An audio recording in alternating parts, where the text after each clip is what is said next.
Good morning and welcome to this new lesson of English. My name is Teacher Mande, teaching P6. P6 English. So, we are still looking at our topic, safety on the road. That is P6 term 1. Under safety on the road, we have this new subtopic, which is traffic dangers. Traffic dangers. And still under traffic dangers, we have vocabulary to look at. And in the list of vocabulary, you will see words that are connected to our topic, traffic danger, our subtopic, traffic dangers. Among the new words or the vocabulary we have to look at today is pavement. We have the word pavement. We have road humps, then junction, breakdown track, and B. Breakdown is always one word. Do not separate the two words. Do not create two separate words from breakdown. Breakdown, one word. So you have the compound noun as breakdown track. Breakdown track is our word there. Next is puncture. I think we looked at a puncture in P5. Yes. You must have seen something connected to a puncture. P5 term 1. When the teacher was teaching you about vehicle repair, this word is among the new words you are supposed to learn about in P5 under vehicle repair and maintenance. So it is back. Puncture. Then crossroads. Crossroads, like breakdown, is also written as one word. Crossroads.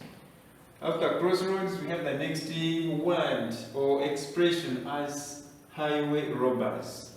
Highway robbers. Then black spot. This time black spot, unlike breakdown and crossroads, is written as two separate words. You write black, then spot. After black spot, we see another word which is fair. Fair.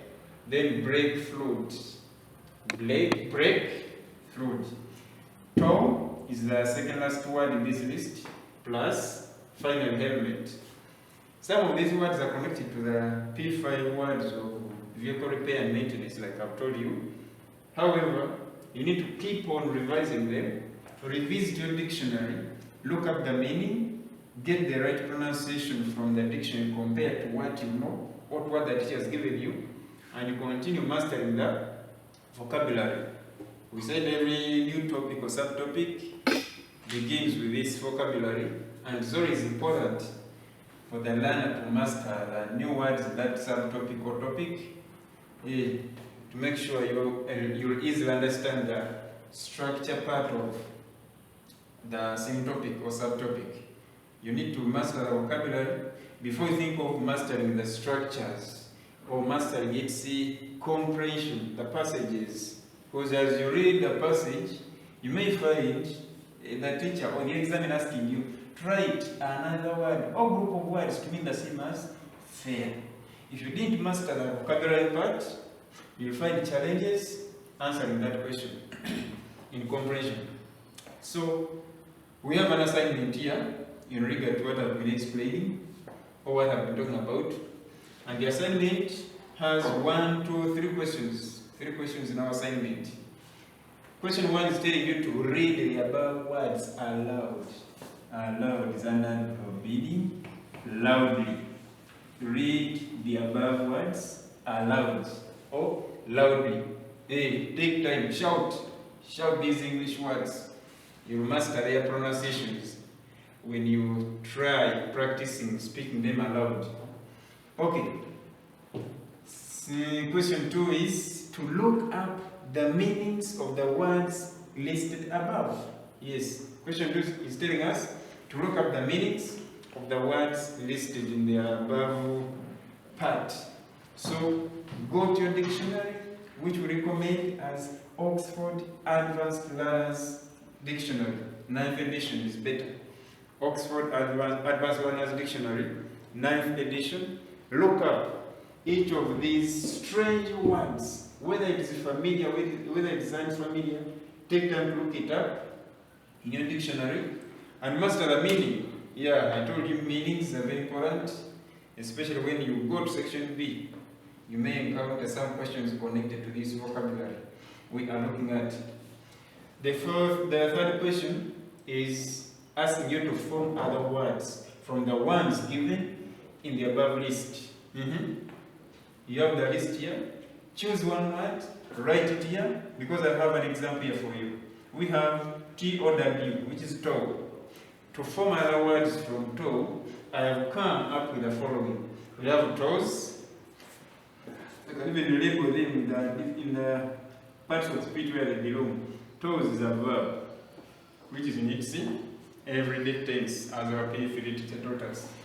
Then we have towing, which is also formed from tow, and towing is another verb. It's in the ing form, or what some children may want to call the now tense, ing form.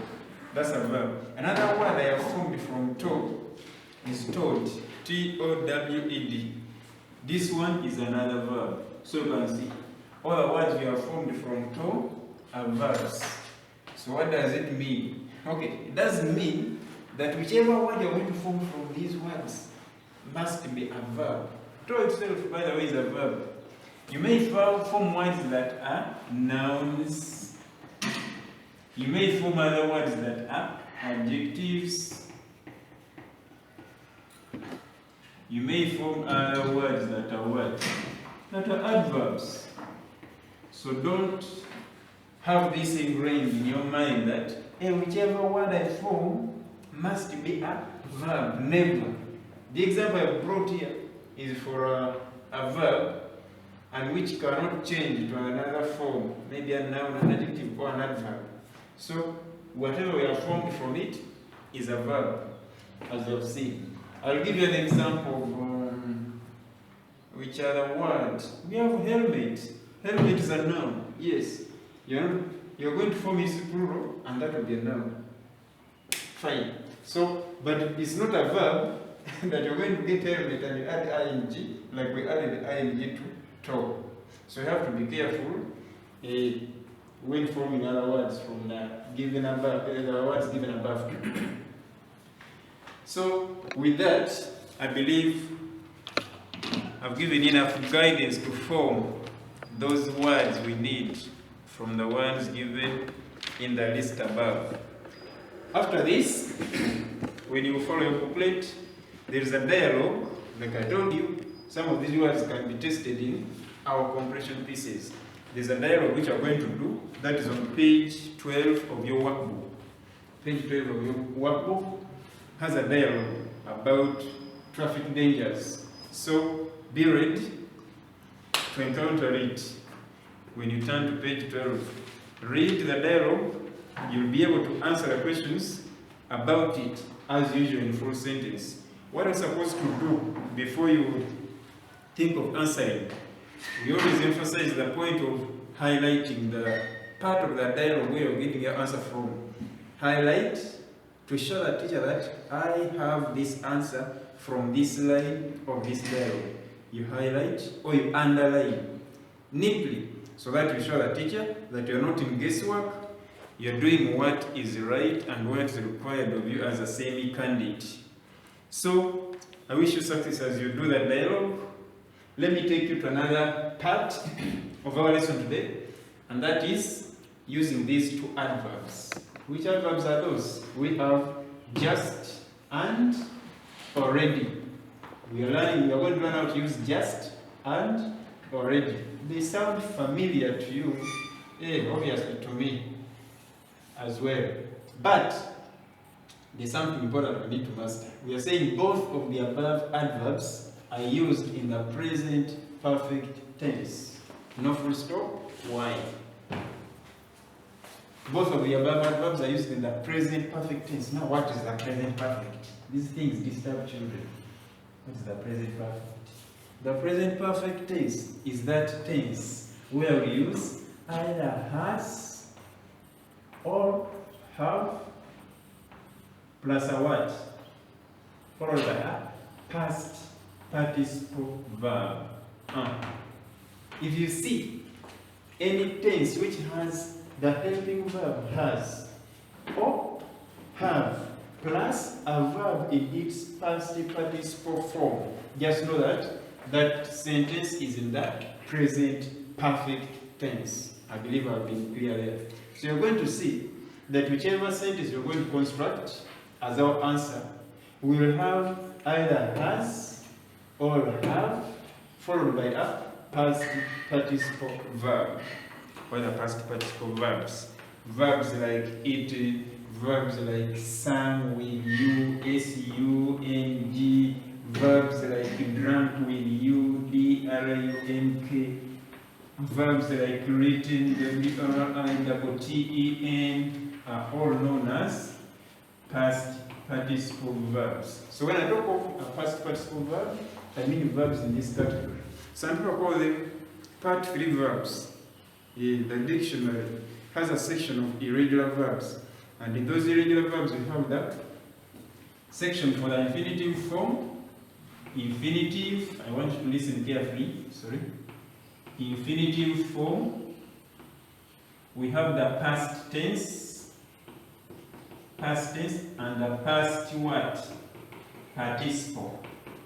This is part 1, part 2, and part 3. I was telling you, past participle verbs are what some teachers or some learners call the part 3 verbs. This is part 1, part 2, and part 3. All these verbs I've given you as examples of past participle verbs are in this category. So they are the ones we're going to use in the present perfect tense. Okay, let's look at the examples. We have only 2 examples, after which I believe any child who has been following strictly will be able to attempt our activity and succeed. Why not get 10 out of 10 after following the teacher from A to Z in his explanation? We have examples where one is, Birawa's aunt arrived a few minutes ago.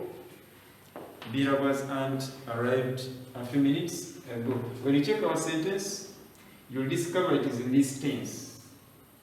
Birawa's aunt arrived. And this is past simple. Not past tense, but past simple or past simple tense. Okay. It is in the past simple, but we are going to change and express this in the present perfect tense. And this is what happens. Answer 1 has the adverb just, then answer 2 has the adverb already. What do we see in answer 1? We are learning how to use just. There are words we have left out. I repeat, when you look at the question and the answer, there are words this teacher has decided to leave out. I don't know why. Let's see. Birawa's aunt has just arrived. Birawa's aunt has just arrived. If I say he has just arrived, it means he arrived a few minutes ago or a few moments ago. Therefore, there is no need to use just and a few minutes ago in the same sentence. So we are choosing to end at arrived. Birawa's aunt has just arrived. We go. Using already. Birawa's aunt has already arrived. Where do we place the word already and the word just? We have what we call 2-part verbs. When we look at our answers, they have verbs that are put in 2 parts. We have this as a verb, then we have this as another verb. This is a helping verb. This is the main verb.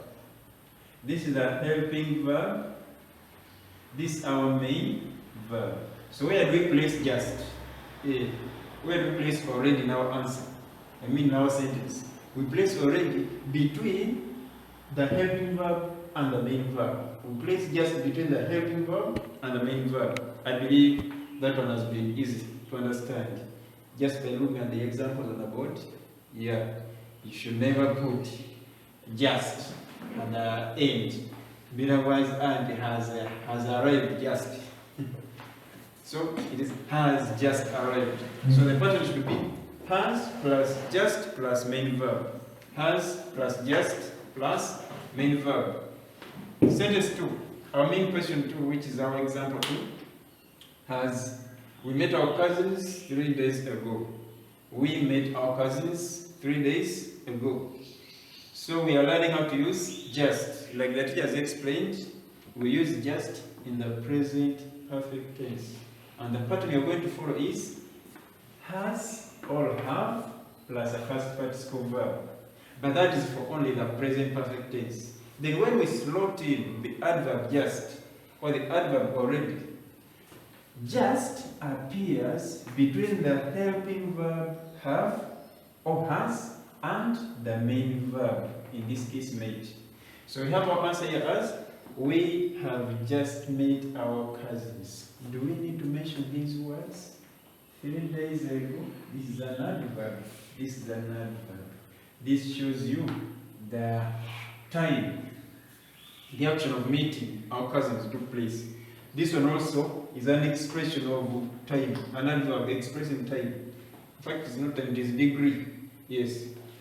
We have just met our cousins. No need to mention this time as indicated in the question. Then lastly, we have already met our cousins. We have already met our cousins. Check the position. Have helping verb.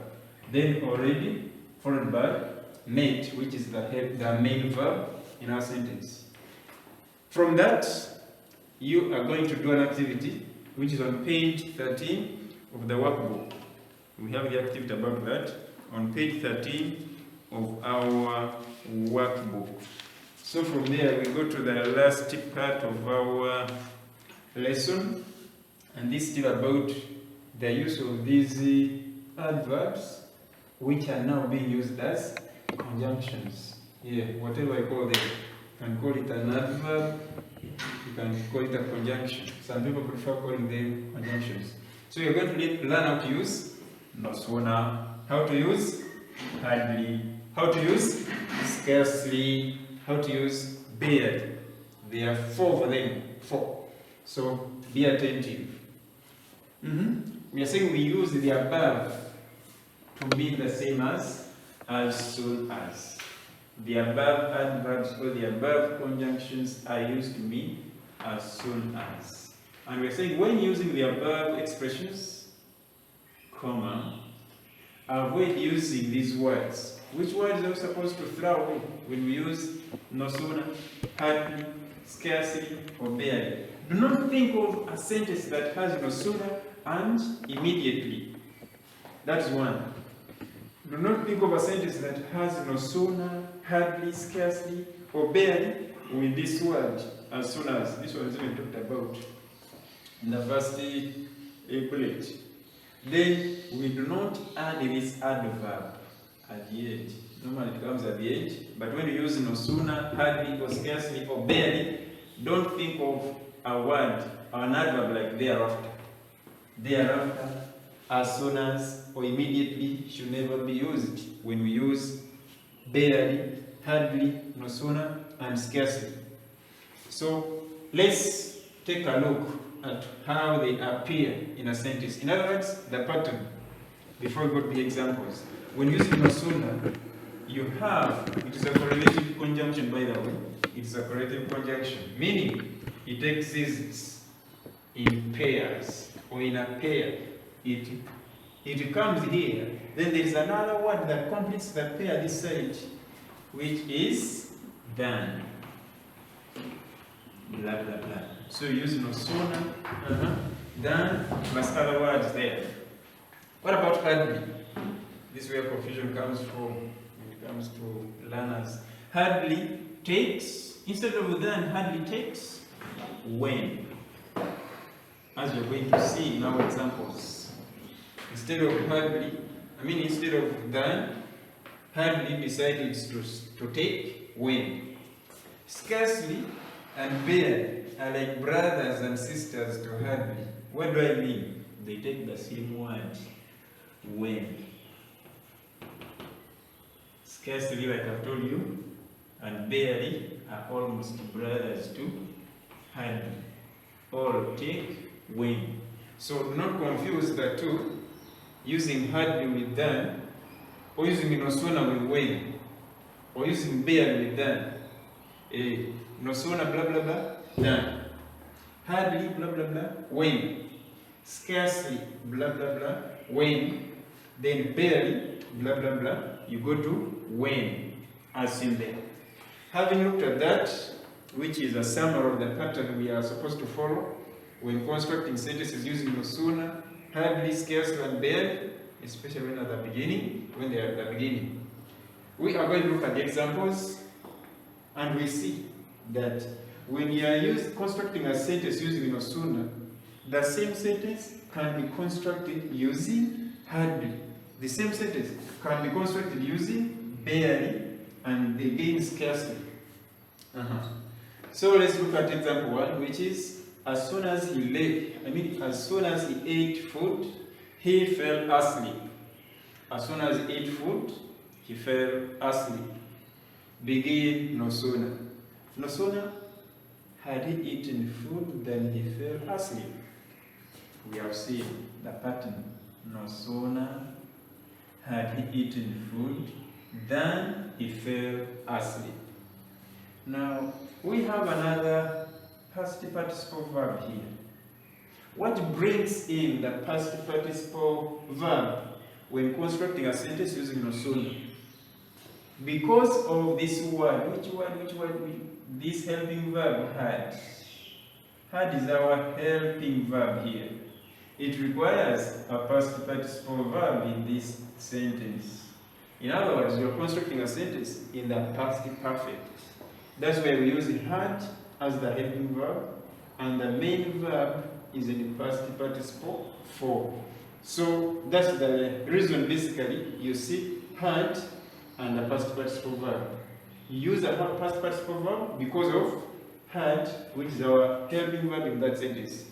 So we use no sooner had plus a past participle verb in that position, and then than. One may ask, now, when do we use than? Not when. Check. Than is used in comparatives. When you remember what was taught in P.5, P4 English, we use than in comparatives. You may want to know, teacher, where is the comparative in that sentence? If you are vigilant, you've already seen it. We have our comparative degree here. Sooner is the comparative, which invites than in that position. Be careful. No sooner had he eaten food than he fell asleep. That's our answer. Sentence 2, which is now about the use of hardly. See what happens when we apply hardly instead of no sooner. Hardly had he eaten food when he fell asleep. Hardly had he eaten food when he fell asleep. We said we use a past participle verb eaten because of had as our helping verb.